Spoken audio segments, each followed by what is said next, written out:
Hello friends, आप सुन रहे हैं फ्रेडरिक एंगल्स की लिखी हुई किताब खानदान, जाति, मिल्कियत और रियासत का आगाज़।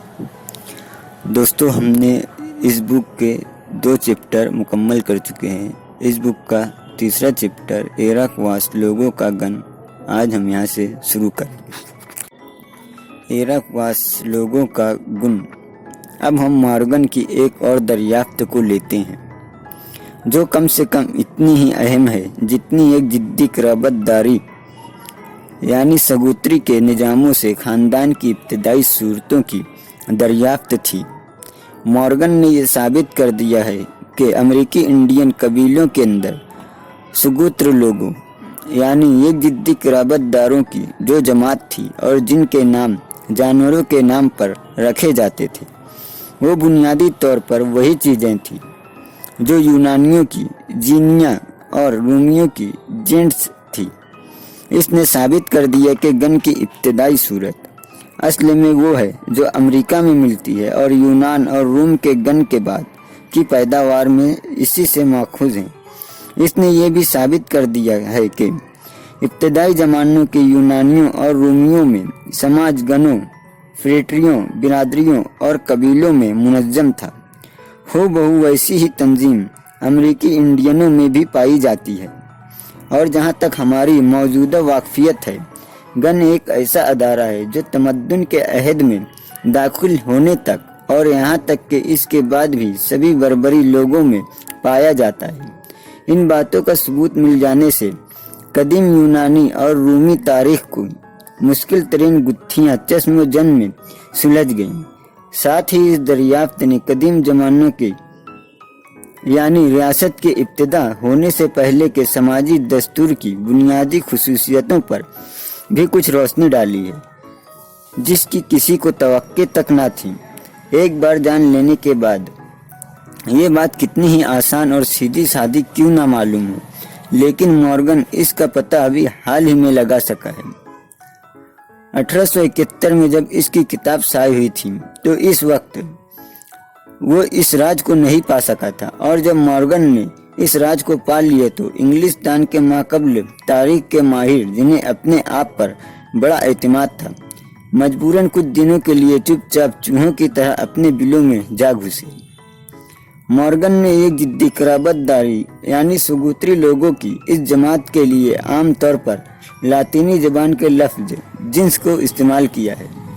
ये लफ्ज़ भी अपनी यूनानी मुरादिफ जिन्यास की तरह एक ही आर्याई मादा जन या गन से माखूज़ है। जर्मनी ज़बान में कायदा के मुताबिक आर्याई गाफ बदल कर काफ हो जाता है। चुनांचा जर्मन में ये लफ्ज़ किन है, जिसके मानी है जन्ना यानी जन्म देना। जन जीनियास संस्कृत जानास गोथक कोनी।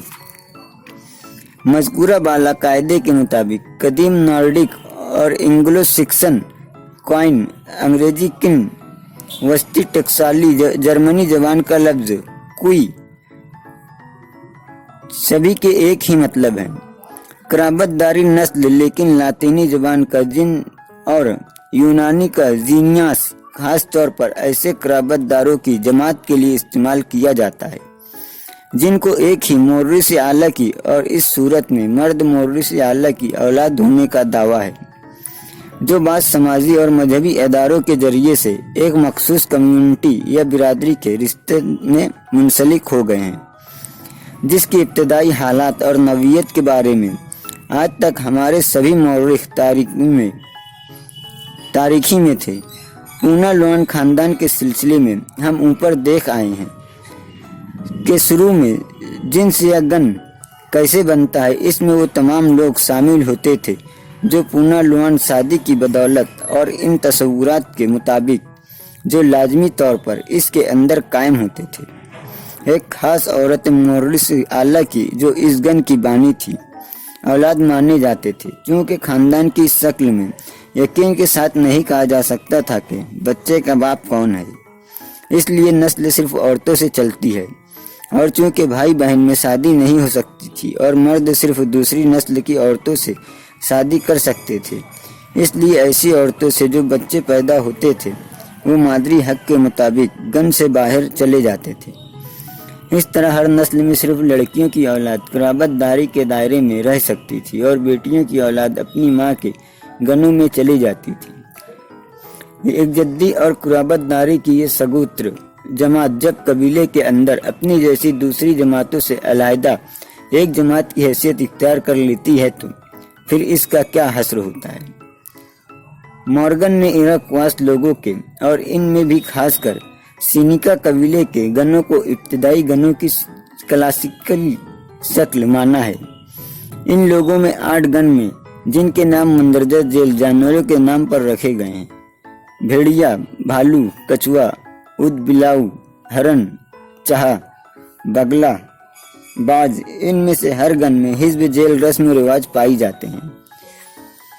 वो अपना सासिम यानी अमन के ज़माने का रहनुमा और अपने सालार यानी जंग का रहनुमा चुनता है। सासम को गन के अंदर से ही चुनना पड़ता था और इसका अहदा गन के अंदर मोरूसी होता था, जिसके मफहूम सिर्फ ये है कि जैसे ही ये जगह खाली होती इसको पुर कर दिया जाता था। जंगी सालार गन के बाहर से भी चुना जा सकता था और कभी कभी जगह खाली भी रहती थी। साबक सासिम का बेटा कभी इसका जानसीन नहीं हो सकता था, क्योंकि इराकवास लोगों में मादरी हक का रिवाज था और इसीलिए बेटा दूसरे गन का रुकन होता था। लेकिन सासिम का भाई भी भांजा अक्सर इसकी जगह पर चुन लिया जाता था। इंतखाब में औरत और मर्द दोनों वोट देते थे, लेकिन जो आदमी चुना जाता था इसे बाकी 7 गनों की मंजूरी भी लेना पड़ती थी। इसके बाद ही उसे बाकायदा सासिम के अहदे पर बिठाया जाता था और ये रस्म तमाम इराकवास लोगों के वफाक की आम कौंसिल अंजाम देती थी। इसकी अहमियत आगे चलकर वाज़ेह होगी। गन के अंदर सासिम के इक़्तिदार महज बुजुर्गाना और खालिस अखलाकी नवियत का होता था। इसके हाथ में जबर की कोई जराए नहीं थे। अपने ओहदे की बदौलत वो सीनिका कबीले की कौंसिल का रुकन भी था और सभी इराकवास कबीलों की वफाकी कौंसिल का भी। जंगी सालार सिर्फ उस फौजी मुहिम के दौरान में हुक्म दे सकता था। नंबर 2, गन अपने सासिम और जंगी सालार को जब चाहे बरतरफ कर सकता था और ये काम भी मर्द और औरत मिलकर करते थे। इसके बाद बरतरफ किया हुआ आदमी औरों की तरह एक आम सिपाही या शहरी की हैसियत से रहता था। कबीले की कौंसिल गन की ख्वाहिश के खिलाफ भी सासिम को बरतरफ कर सकती थी। नंबर 3, किसी शख्स को गन के अंदर शादी करने की इजाज़त नहीं थी। ये गन का बुनियादी कायदा था जो इसकी सिराजा बंदी को कायम रखता था। इस मनफी सूरत में दरअसल खून के इस निहायत मजबूत रिश्ते के इजहार होता था, जिसकी बदौलत इन अफराद को जो यहाँ जमा थे मिलाकर गन बनाया गया था। इस मामूली सी हकीकत को दरियाफ्त करके मॉर्गन ने पहली मर्तबा गनों की नवियत का इंकशाफ किया। इस वक्त तक लोग गन की असल माहियत को नहीं समझते थे और यही वजह थी कि वैसी और बर्बरी लोगों के बारे में पहले की रिपोर्टों में इन मुख्तलिफ जमातों को जिनसे मिलकर गन की तंजीम बनती है, बिला सोचे समझे और बिला किसी फ़र्क और इम्तियाज के कबीले जरका और तहीम वगैरह के नाम से पुकारा जाता है। और कभी कभी ये भी कहा जा सकता है कि इनके अंदर शादी करने की मुमानत है और इस तरह वो उलझन पैदा की गई, जिसको दूर करने के लिए मिस्टर मैकलेलन ने मदाखलत की और इन्होंने नेपोलियन की तरह एक फरमान निकालकर नज़्म व तरतीब कायम करना चाहा। इन्होंने फरमान सादिर कर दिया कि सभी कबीले 2 गिरोहों में बटे होते हैं, एक वो जिनमें शादी करना मना है और दूसरा वो जिनमें इसकी इजाज़त है। और इस तरह खूब गड़बड़ पैदा करने के बाद वो इस छानबीन में लग गए कि इनके महमूल ग्रोहों में से कौन सा ग्रोह ज़्यादा पुराना है। गन की दरियाफ्त के साथ ये बेवकूफ़ी की बातें आप खत्म हो गई। गन खून के रिश्तों की बुनियाद पर बनते थे और इसके रुकन आपस में शादी नहीं कर सकते थे। जाहिर है कि इराकवास लोग इर्तिका की जिस मंजिल पर थे, इसमें गन के अंदर शादी की मुमानत की इस कायदे पर सख्ती के साथ अमल होता था। नंबर 4, मरने वालों की जायदाद गन के बाकी लोगों में तकसीम कर दी जाती थी, क्योंकि इस जायदाद को गन के अंदर ही रहना था। चूँकि कोई इराक़वास शख्स मरने पर बहुत ज़्यादा तुर्का नहीं छोड़ सकता था, इसलिए वो गन के अंदर बहुत ही करीबी रिश्तेदारों में तकसीम कर दिया जाता था। जब कोई मर्द मरता तो इसकी जायदाद इसके सगे भाई बहनों में और इसके मामूओं में बांट दी जाती, और जब कोई औरत मरती तो इसके अपने बच्चे और अपने बहनों में, मगर इसके भाइयों को कोई हिस्सा नहीं मिलता था। यही वजह है कि मियाँ बीवी को जब एक दूसरे का तुर्का नहीं मिलता था और न बच्चों को बाप की वरासत मिलती थी। नंबर 5, गन के मिंबरों का फर्ज होता था कि एक दूसरे की मदद और हिफाजत करें, और ख़ासकर अगर बाहर का कोई आदमी गन के किसी मिंबर को नुकसान पहुंचा गया हो तो इसका बदला लेने में अमली मदद करें। फर्द अपनी हिफाजत के लिए गन के मदद पर भरोसा कर सकता था और करता था। अगर कोई शख्स इस तकलीफ पहुंचाता तो गोया वो सारे गन का तकलीफ पहुंचाता। इसी से यानी गन के खून के रिश्ते से खूनी इंतकाम लेने का रिवाज पैदा हुआ और इसे फर्ज करार दिया गया। इराक़वास लोग इस फर्ज को गैर मशरूत तरीके पर मानते थे। अगर गन के बाहर के किसी आदमी ने गन के किसी आदमी को कत्ल कर दिया तो मकतूल के गन से ताल्लुक़ रखने पर इस खून का बदला लेना जरूरी था। पहले तस्फिया कराने की कोशिश की जाती थी। कातिल के गन की काउंसिल बुलाई जाती और मकतूल के गन के काउंसिलिंग के पास मामले का तस्फिया कर लेने के लिए तजवीज़ें भेजी जाती। इसका तरीका ज़्यादातर ये होता था कि काउंसिल अपनी तरफ से मुआवजत करती और खून बहा के तौर पर बेशकीमत तोहफे भेजती। अगर इनको कबूल कर लिया जाता तो बात रफ्त गुजस्त हो जाती, और अगर नहीं तो मकतूल का गन बदला लेने के लिए एक या मुत्तहिद आदमियों को तानियात करता था। इनका काम कातिल का पीछा करके इसको कत्ल कर देना था।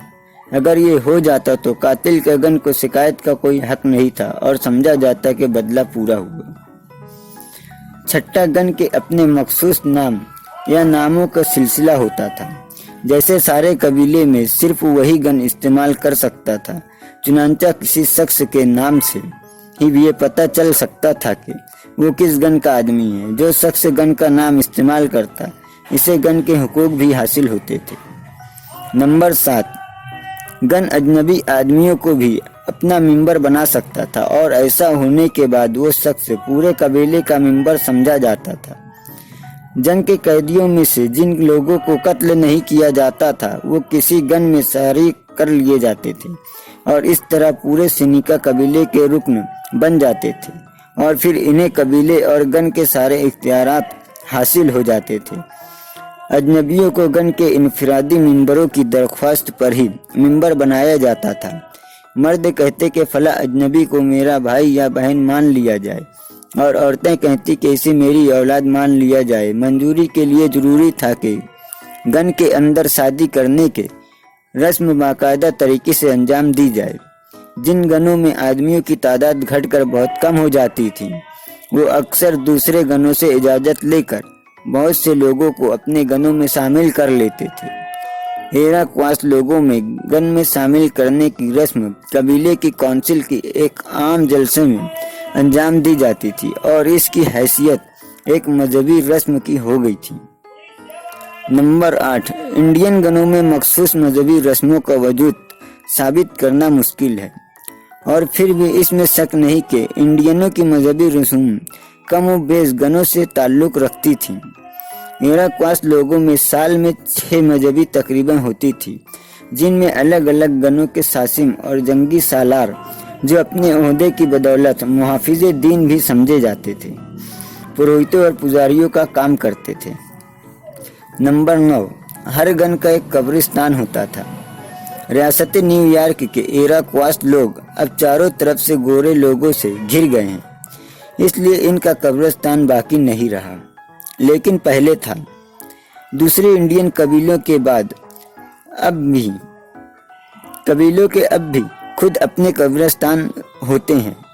मिसाल के तौर पर टिक्सारू इस कबीले का, जिसको इराक़वास लोगों से करीबी ताल्लुक़ है, अपना कब्रिस्तान है। अगरचे ये लोग ईसाई हैं, फिर भी इनके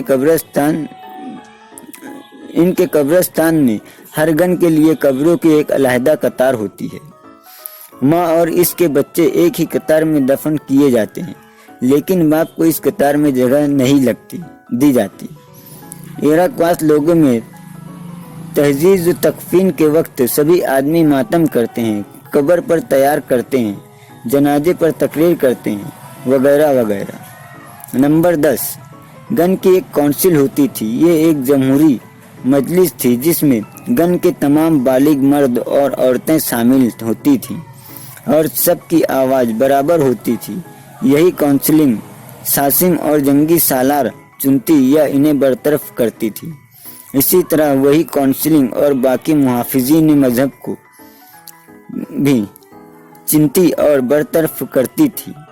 गन के किसी मिंबर के मारे जाने पर यही काउंसिल खून बहा लेने या खून का बदला खून से लेने का फैसला करती। इसी में अजनबियों को गन के अंदर शामिल करने या न करने का फैसला किया जाता था।